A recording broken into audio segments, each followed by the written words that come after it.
Try like. About Fraud is delighted to bring you our first ever Fight Back interview. What the heck are Fight Back interviews? Well, put simply, they're interesting conversations with fraud fighters. We're not dissecting fraud processes or doing a deep dive into tech. We're talking to interesting fraud fighters who have a cool thread we want to pull on. And in doing so, maybe we teach fraud fighters something different and something new. And in order to produce and deliver this awesome content, we need partners. This Fight Back interview is powered by Authentic ID. Authentic ID provides 100% automated identity verification and fraud detection solutions that are leveraged by companies worldwide for customer onboarding, re-authentication, age verification, and more. Their patented machine learning technology detects counterfeit IDs and biometric spoofs with 99% plus accuracy in just seconds. And with that, let's get rolling. Kyle, welcome to our first ever Fight Back interview. How are you doing today? Yeah, I'm doing good. There's quite a lot of fight that we need to get through in the day, but overall it's rewarding enough to make it worth it. So yeah, I'm doing good. Yeah, and honestly, before we started, Kyle was running me down on all the real world fraud fighting stuff that he's doing, and he's taking time out to do this. So it's easy for me to be enthusiastic. The reality is it's a grind, right? And people are moving from one challenging task to the next. So thank you so much for taking a little bit of time to chat with us. Of course, happy to be here. So we're having a little fun with the names of these interviews. We want them to be casual and a bit more relaxing. So this one is titled Kyle Caldwell, from Practitioner to Provider to Product Guy to Underground Anti-Fraud Rapper. So that last part came from a recent post that Kyle had on LinkedIn, which was really interesting, about fraudsters rapping. And I was like, well, why don't we do anti-fraud raps? To which you said, I have a few I can break out if needed. I put the quotes around it too. So I've just proclaimed you the underground anti-fraud rapper. Are you okay with that? Yeah, I'm okay with it. It's something I have to alert my mom just to let her know. So actually, when I first started to get into fraud and I was doing a lot of preventive detection, she was concerned that the fraudsters would start trying to get me because I was stopping them, from stealing millions of dollars. And I had to temper and just say, listen, they're not going to come after me, Mom. But if you start calling me the underground, anti-fraud rapper, that might be enough to get me on their, on their radar. On the radar, especially if you're better than them, because that's if you one up them in their own game. So we'll clear that with Mom if we really ever get that title rolling. But sounds good. Speaking of getting rolling, let's just get rolling into what I want to talk about. And like I said, these are kind of different types of conversations. I just want to get to know you, but specifically your career progression in fraud prevention. And a lot of practitioners kind of have no idea where they want to grow their careers. I started off as a fraud investigator. You started off as a financial crimes manager. So this conversation is to explain how you advanced, advice you have, and basically some landmines to avoid. Really kind of get to the point and lend that experience to people who are growing their careers. So that's going to be the focus. Does that sound good? Yeah, that sounds great. Awesome. And the majority will be Kyle speaking. This is me just kind of setting the stage here. So you're fortunate that you'll get to hear from a little bit more of him. So as I set the stage, Kyle, you started your career in fraud fighting as a financial crimes manager at M&T Bank, and that was roughly a decade ago, I believe. Yeah. You're like, carry the one, yes. And you spent about 7 years at M&T growing into different roles: fraud strategy and account opening manager, and then a product owner, which is a nice jump. And then you moved to the dark side, the solution provider side, as an identity and fraud product manager and an identity proofing and fraud product manager. I may It's a have, mouthful. Yeah. yeah, product managing identity. Right. Um, and then you came back to M&T a year or two ago as a senior VP of fraud product management. So that's a pretty cool journey. And I want to unpack that a little bit, but just as I play that back to you, what's the first thing that comes to mind? Yeah, so I also want to provide a little bit more clarity. I actually started as a fraud analyst for M&T 10 years ago, and the way that like LinkedIn is weird, where it just kind of lumps in all of your jobs into one. But yeah, so I started as a fraud analyst about 10 years ago. I was working credit card fraud detection, and I was brought in as part of like a disaster recovery event where we needed to basically enable like another corporate office to kind of pick up fraud operations in the event that something else happens, with our main corporate office. So that's where everyone's like, I don't think of Delaware as, especially like the Millsboro area as a headquarters for fraud detection. Well, it is, for M&T. And I really started to learn a little bit about customer friction, I think is where I actually really started to understand that when I would call customers trying to validate a transaction and they would say, oh, this is me, it really started to get me, or to at least think about some of the fraud strategies, and understanding a little bit more in terms of how those balances occur. And so I started to really learn that, moved into a supervisory role under my manager at the time, Chris Gusto, and really learned a little bit more of the supervisory, the training, the education that needs to go into supporting, the new fraud analysts that we're hiring. Really started to kind of ignite my passion for management and leading. That's something that I'm very cognizant and focused on at this point in my career. And that's right around the time that account takeover really started to take the industry by storm. I know account takeover and ATO is, I hesitate to say is mainstream. It's definitely a lot more mainstream than it was 10 years ago.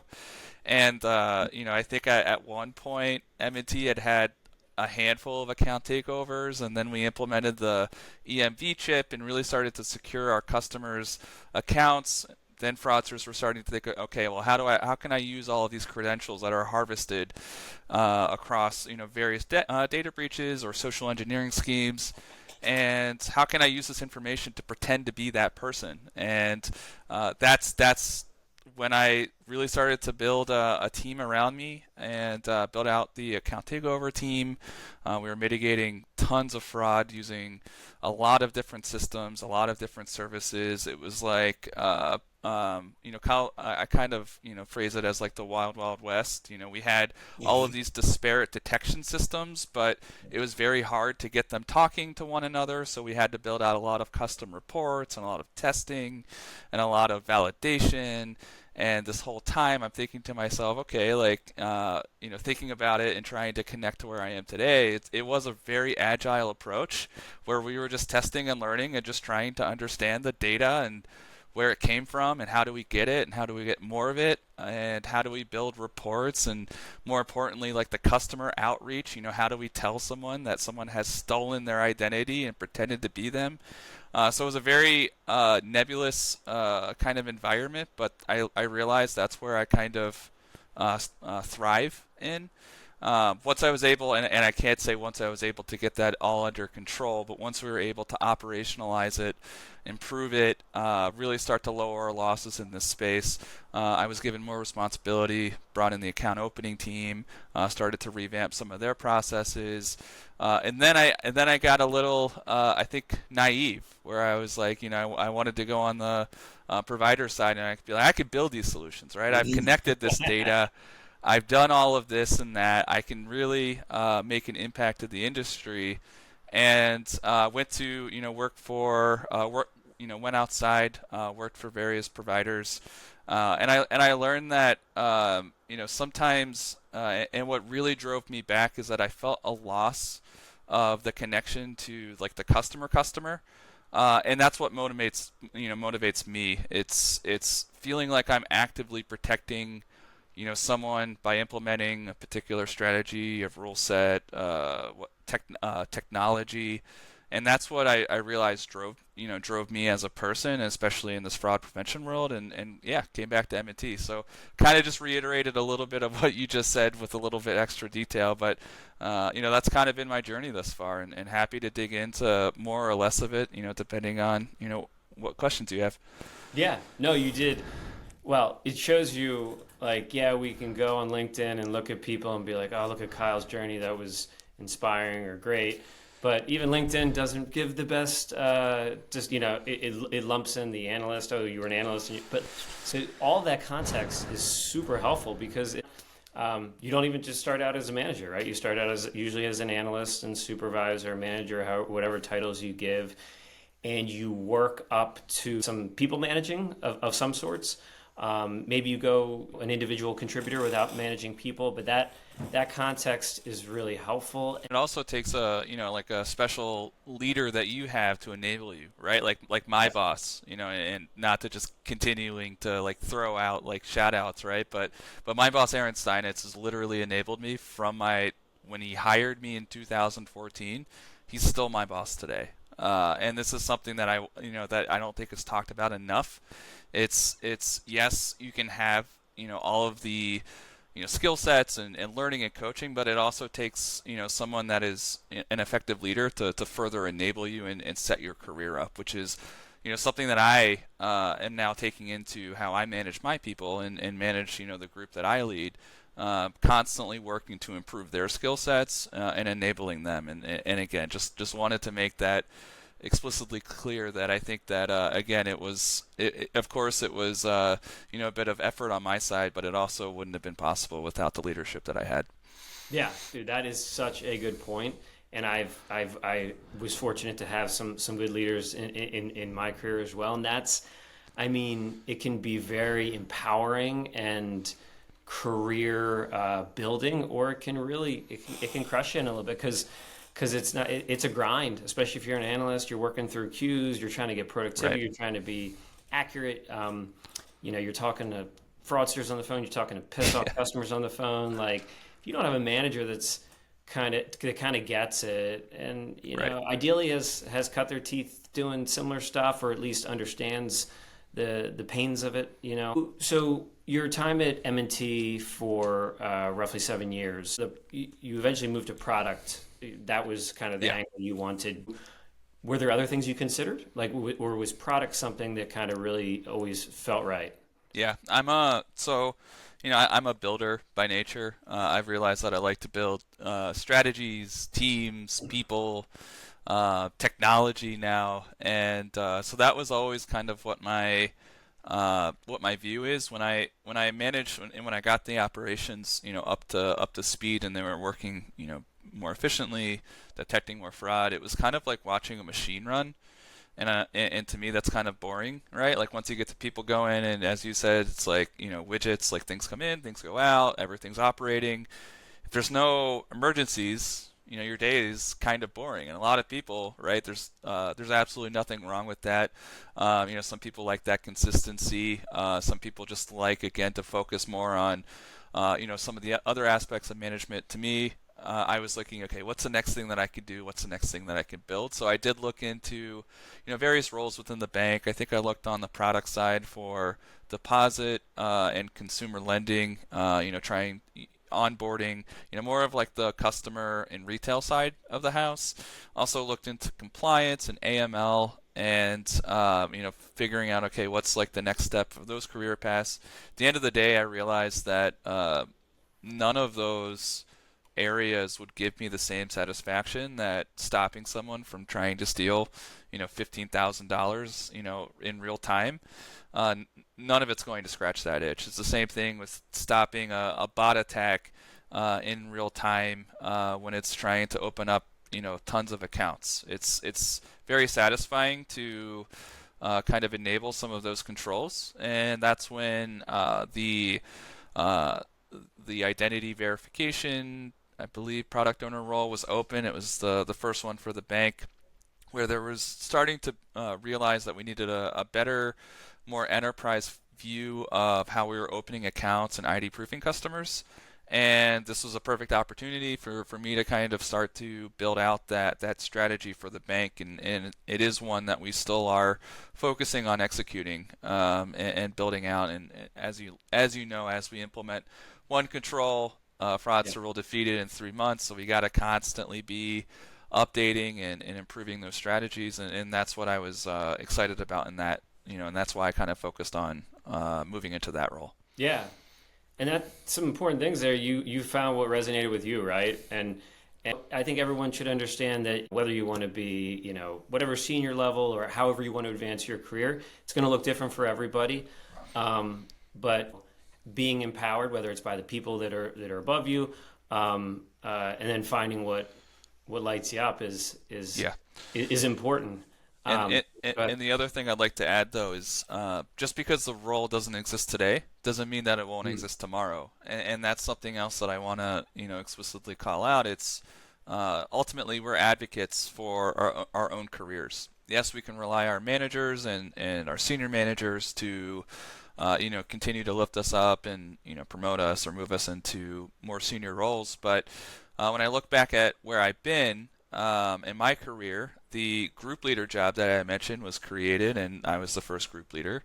The ATO manager was created, and I was the first ATO manager. The bringing in the account opening side and the strategy side was a newly created role that I owned, and then the ID proofing product owner was a new role. And so, 4 out of the last 6 jobs I think were created specifically because I continued to advocate and tried to build that business case.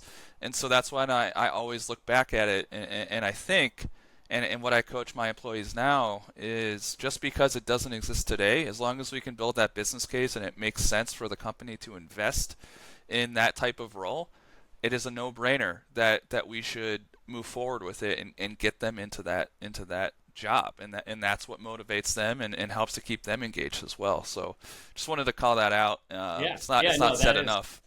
No, that's such good advice, and it shows kind of the type of people that will move up or in directions that they want to, that are thinking like that, thinking proactively, taking ownership. And sometimes that means, hey, can we get this role created? And, don't overwhelm yourself if you don't know how to start that, but just start pushing for things.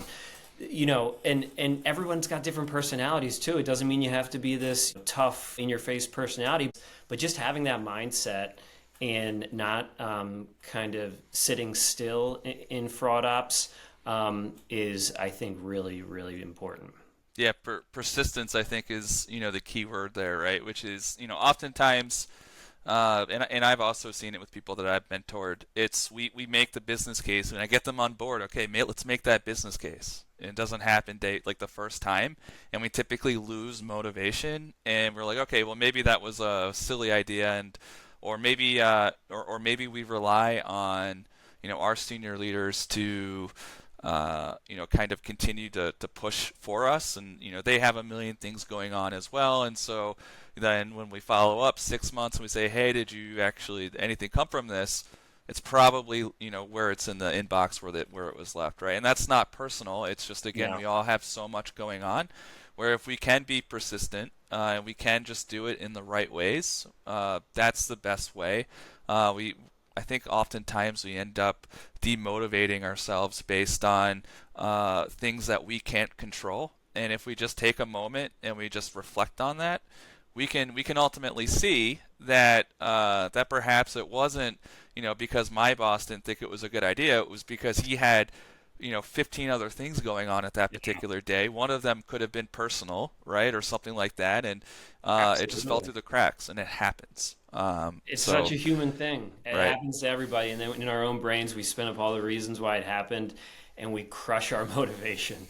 Right. And I think importantly, like if that happens to you, that's okay. Like I said, it's a human thing to do that. It's how those are almost instantaneous thoughts and feelings, right? It's how you manage that the hours after, the days after, and become resilient. Like that resiliency, all the people that you've seen get to certain places had those exact same things, and they were resilient and they kept pushing anyways. Yep. And that's not just fraud fighters, that's successful people in life. Cool. We could talk about this forever. This is a great topic, but Yeah. I do, I do want to get to. So, great fit at M&T. Why go to the solution provider side? Kind of, you mentioned it. You were like, I built some of this stuff myself, like, or I'm going to Yeah. help the company build some of this stuff. But what were the motivations there? And yeah, Yeah, I think I'm a very curious person, and so seeing it on my side, I'm like, okay, I know how the banking industry works. It's a very in my view of technology at the time, it was very slow and arduous process to like get anything moving in that direction, and to get the technology in what I deemed an acceptable amount of time, which candidly it could have been a day, right? Like, or like, why isn't this in yesterday? But I wanted to just experience what life on the outside, was like, or inside, depending on, which side of the house you're on. And yeah, I just wanted to see what it was like. And I met, a lot of great people, some that are still close friends today. And it was a good opportunity to see what and how different groups and organizations within those groups, and then the groups within the enterprise, how everyone kind of coalesces and decides what the priorities are, and what we're trying to deliver to those customers. yeah, yeah. It's a different world, right? I It I made is. that jump too, and finding your fit like product, that obviously is a really important part of the solution provider, and having somebody who's worked at a bank and understands that side of it is invaluable in my opinion for a product Right. manager at a fraud solution. You can relate with the pain points, you can relate with your end user basically. So somebody like you, I'm sure, was really valuable there. And then there's different goals of the company, right? The bank and everything Right. there has certain goals. On the solution provider side, obviously, even if you're not a part of it, sales and growing and scaling is why the business is there. Right. How it needs to sustain itself. If you're an early stage, even mid stage startup, funding's coming in and sales got to be coming in, and Right. product improvements and features need to. That roadmap is, I'm sure, packed, Yeah. right? Like, and Yeah. there's pressure to deliver. But so I kind of want to. There's two things, um, and you can answer them in either order. Um, what's a misconception about working for a solution provider? Maybe you hear, and what is absolutely true about working for a solution provider? Yeah, I think the misconception for me is likely the easiest. As someone that has now bought technology, as well as someone that has built technology and someone that's used technology, right? It's one of the misconceptions is that, man, this tool doesn't do its job, or it doesn't do what I need it to, or like, man, like this tool can be, improved very easily by just doing X. And I think a lot of the product teams know that, and that was my misconception, was that they didn't know that, and that they Mm. couldn't, that it was something that was so simple that, why don't they just change it? And what I learned was, that there's a lot of brilliant people, within those organizations, a lot of people that understand the pain points. There's whole teams that are built around interviewing and understanding how the tools are being used. At the end of the day, it becomes a conversation around prioritization. And this is where I learned, and something that I've taken back to me, is how to prioritize against a lot of different moving parts and a lot of different stakeholders that, again, even though we're within the organization, they have their different goals that they're trying to align to and build to and move forward. And so that was something that I kind of had that aha, like when I was on the chopping block. I'm like, hey, it would be really great from a fraud side, or if we just did X, Y, and Z, and my priority was on the chopping block, and something else was like, okay, well, this sale is going to generate 15 million in revenue. What's yours going to generate? Well, it's going to stop 20,000 in fraud, right? It's a no-brainer from an organization's prioritization to move forward. And so that was also kind of the when I flip it back, and what's true, it's, yes, the misconception is they don't know what they're kind of doing, right? The other side that I found was, like that was true, was they do know it is kind of often based on prioritization of what's going to generate, the most revenue, and if it is a fraud save, how can we market that and turn that into a revenue generator, right? And that was something that from my side, it all makes sense, right? It's the businesses providing these tools need to make money. They need to be able to, prioritize and build the features that are, for the largest clients, or something that's going to generate a lot of revenue.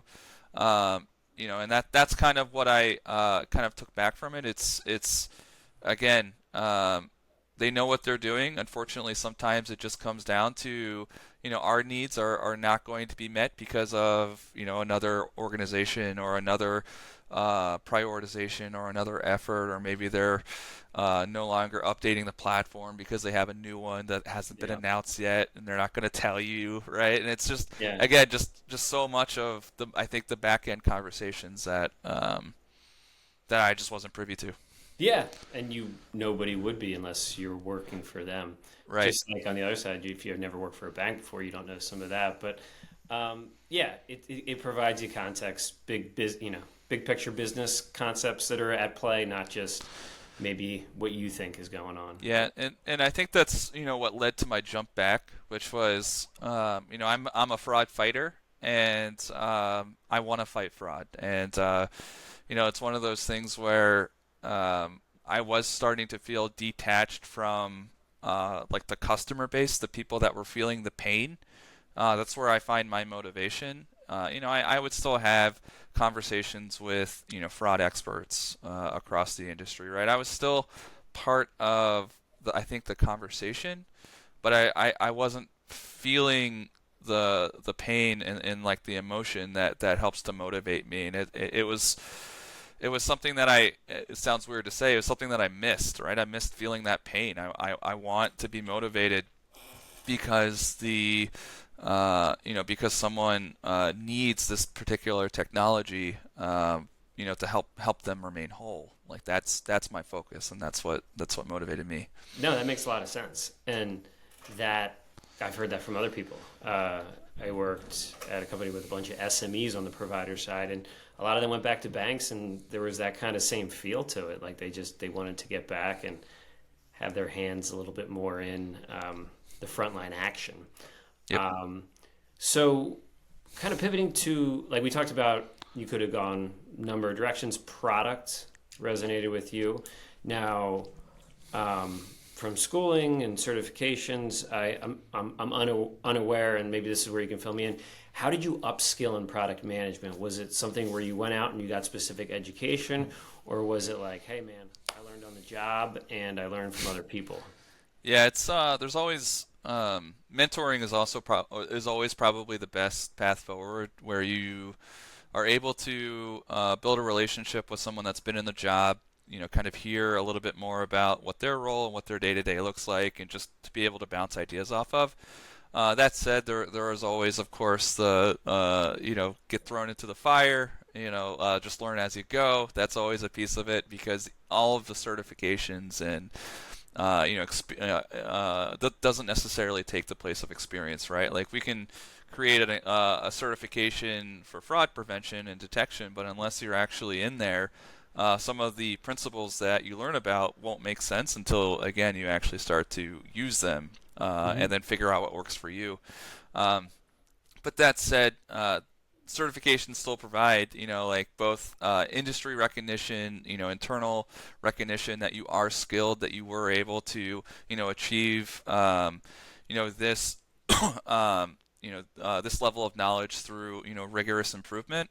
So I did a couple. I did the certified Scrum Master Product Owner certification, which I think is CSPO. I did Product Owner, Product Manager, SAFE training, which is POPM. I have a lot of like sprinkled in certifications.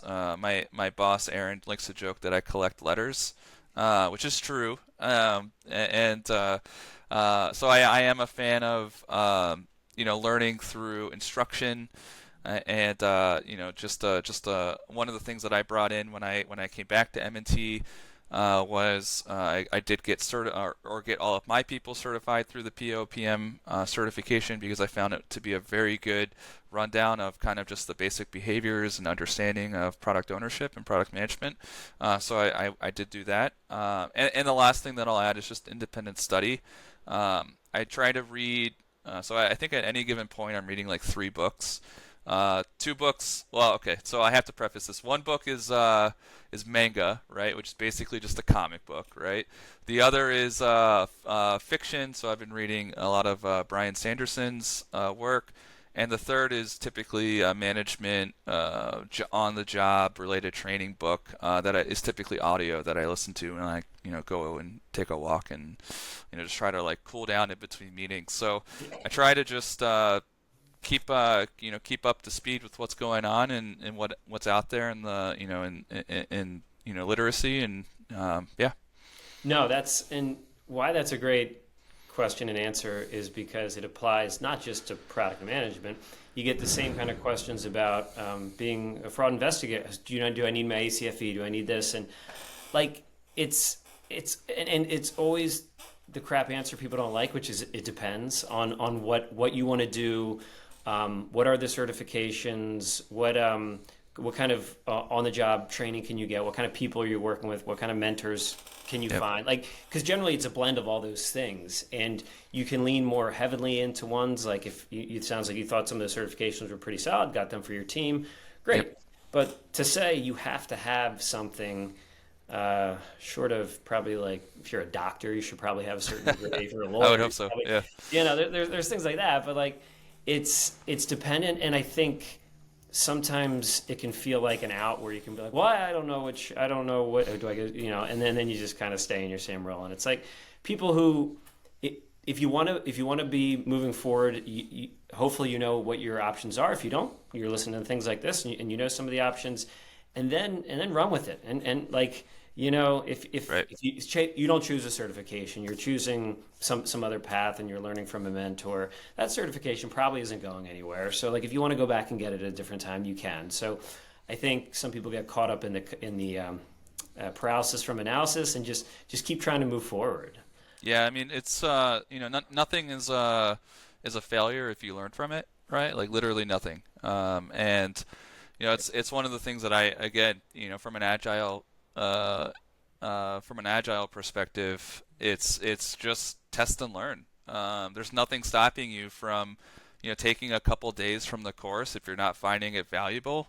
Sure, it's a grand, but if it's going to cost you 3 more months of your time, is that worth it to you? Right? Is that part of your prioritization? Right? Is that part of the way that you want to spend that time? And if not, then walk away from it. Nothing is keeping you there. It's just, again, you just be mindful of your personal growth and just constantly challenge yourself. And if you challenge yourself and you don't hit the goal, that's not a failure. That's just something that you've learned that you can take with you.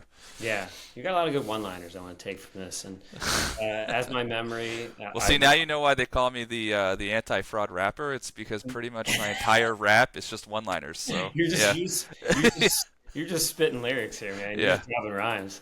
I love it. Okay, so one thing I thought was interesting is, because I do this too, I look at titles sometimes and I see SVP, EVP, managing director, and on one hand, it's something to aspire for and shows credibility, I think, in seniority. But I'm curious, somebody who's living it and you've kind of worked really hard to get where you are, what's the best part of being in a role like that, and what's maybe the hardest, just for people who have aspirations and might be like, whoa, I didn't know that was part of the game. Whatever you can talk about. Yeah, I think the best is I think the level of seniority is nice when there is a strategy conversation and something deviates. When you think about like a bank, very large, there's a lot of moving parts. Having the SVP title has kind of enabled me to wedge into some conversations that I may have not been either privy to or even allowed to join if it's like a far away strategy type call. So that's certainly been nice. In terms of some of the challenges, I think the biggest thing is optics management.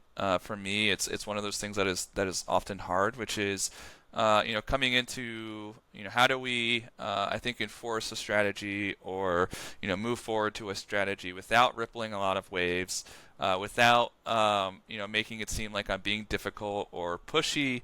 It's something that I have to be extremely cognizant of. I am a director type personality where my first reaction if there's a problem is to solution and start moving forward in a direction.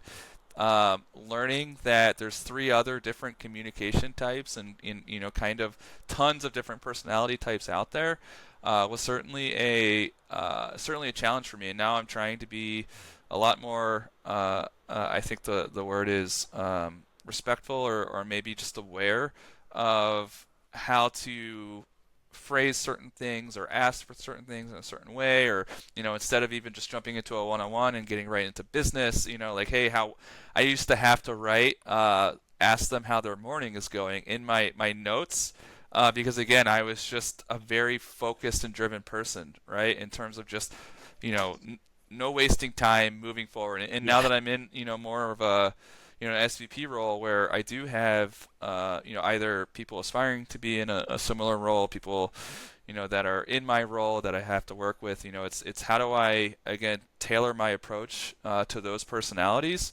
because I am in a role that has a little bit more spotlight to it, if that makes sense. Yeah, that was a fantastic answer, and it's real. While obviously the benefits are outweighing the challenges, and the challenges are forcing you to upskill in some of the things you wouldn't maybe have to, because it's not your natural reaction, like right. And those are good outside of work. Those are good in life. Those are good when you're talking with your in-laws or doing something else, right? Like it's just a personality skill and like a trait that you can apply to other things, and that's great. A great lens into if you want to be a people manager, there's certain things are going to be way different than when you were an analyst or whatever. Right. And then if you want to be an SVP, that's going to be a little bit different than just managing one team. This has been great. This has been our only conversation, but it's been my favorite. So it's kind of a little biased, but no, this has been fantastic, Kyle. Thank you so much for being just open and transparent and just an honest, good dude. Thank you. Yeah, and for taking some time. We jumped on. You were kind of talking about some fires that you're trying to put out, or things you're trying to solve, and to context switch into casual conversation with dude in a hoodie and a hat is not always what people do. Yeah, I mean, one of the biggest challenges we have is how connected the fraudster community is, right? They're able to communicate, work through back channels, message. They, in a lot of ways, at least it feels, is that they are far more connected and as a group. And I think that we as or fraud fighters, we need to kind of band together and become just as connected. So anytime anyone has anything, needs anything, feel free to reach out via LinkedIn to me. Same thing to you, of course. Happy to be here, and always happy to talk and give back. Great, man. Well, thank you so much. And until next time, my name is PJ Rowe. I'm the co-founder of About Fraud, and this has been our very first Fight Back interview. Take care. Take care. Try like